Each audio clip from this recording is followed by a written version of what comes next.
welcome back to the Ramen. The soup for college students. I'm Jordan Walden filling in for Ben Wallace while he walks over to the movie wall to fill in for Sydney Armstrong for movie news.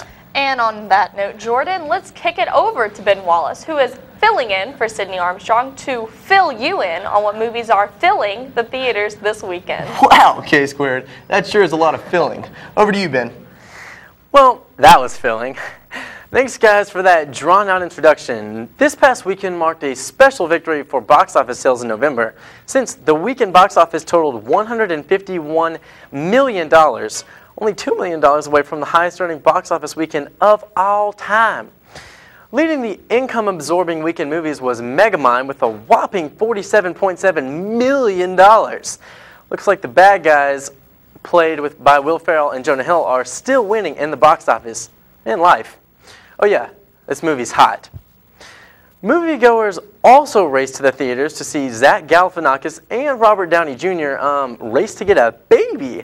Due Date earned $33.5 million this weekend, which covered half the production budget. Not bad, guys. Anything involving Galifianakis and babies seemed to be epic. Kind of creepy. Again, I like this movie, so as Paris would say, that's hot. That's hot. That's hot. That's hot. That's hot. Paris knows where it's at. On to Tyler Perry. His creation for Color Girls came in third this weekend with $20.1 million in sales, proving that something other than money, sex, and violence can in fact sell. Nice word, brother, but it'll never be number one. So I'll have to give it a warm rating. Unfortunately for Red, Bruce Willis's killing can only stay hot for so long. Red earned $8.9 million this weekend, as well as a measly lukewarm temperature ranking here at the Ramen. Saw 3D came in 5th and should have been even lower. Even after this movie leaves the theater, its earning potential will be 0. This movie is cold, not like good Coors Light cold, but like a Hot Pocket that's been sitting on the counter for over a week cold. But enough about last week. Let's get into what's coming to theaters this weekend. If you're into aliens, Skyline is definitely your best bet. After a hard night of partying, a group of friends is awakened by a beam of light through a window. Must have been pretty bright because people began swarming to it just like moths. And similar to moths, people began vanishing in the light. Actually, bugs usually just drop dead to the ground. You can see them. But in an entirely original plotline, surviving humans struggle to save the human population, I guess, and as they all vanish into light. Well, like that could happen. Anyways, Denzel's coming back to theaters with sexy Trekkie Chris Pine to star in Unstoppable.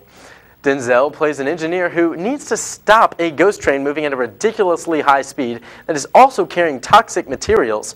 People then realize a train of 150 students is directly in the train/vaporizer's path. Dangerous? Not for the man on fire. As a side note, if you have a feeling of deja vu and it's not coming from Denzel's movie, Deja Vu, then it's probably because he just starred in a movie about a hijacked train in The Taking of Pelham 123. Who even rides trains anymore? Finally, Morning Glory stars Rachel McAdams as Becky Fuller, an up-and-coming TV producer for a morning show. After Fuller left the Ramen for Daybreak's morning show, her anchors begin feuding and the show's rating takes the hit for it. Ah, Becky, if only you had stayed at the Ramen. But if you think this is only a love story, you're just wrong. It's supposed to be a pretty funny romantic comedy. Guys are allowed to enjoy these, right? Rachel McAdams definitely shows some skin, so yeah, that definitely justifies enjoying this movie. Plus, I could probably take a few anchoring lessons from Harrison Ford in this one. He's a good actor.